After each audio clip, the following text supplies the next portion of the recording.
দরিদ্র কাঠুরে বনের কাঠ কেটে বাজারে বিক্রি করে সংসার চালাতেন। একদিন নদীতে কাঠ কাটতে গিয়ে অসাবধানতাবশত তার লোহার কুড়ালটি নদীতে পড়ে গেল।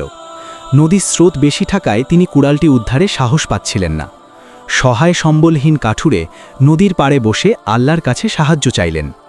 ঠিক সেই সময় সেখানে এক আল্লাহর অলি কিংবা রূপক অর্থে কোনো ফেরেশতা উপস্থিত হলেন। তিনি কাঠুরেকে সাহায্য করার আশ্বাস দিলেন এবং পানিতে ডুব দিয়ে একটি সোনার কুড়াল তুলে এনে বললেন, এটা কি তোমার?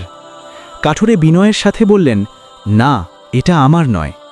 লোকটি আবার ডুব দিয়ে একটি রূপার কুড়াল নিয়ে আসলেন। কাঠুরে এবারও বললেন, না, এটাও আমার নয়। তৃতীয়বার ডুব দিয়ে তিনি সেই কাঠুরেরা সেই পুরনো লোহার কুড়ালটি নিয়ে আসলেন। কাঠুরে খুশিতে আত্মহারা হয়ে বললেন, হ্যাঁ, এটাই আমার কুড়াল। কাঠুরের এই অসাধারণ সততা দেখে লোকটি মুগ্ধ হলেন। তিনি খুশি হয়ে তাকে উপহার হিসেবে সোনার এবং রূপার উভয় কুড়ালি দিয়ে দিলেন।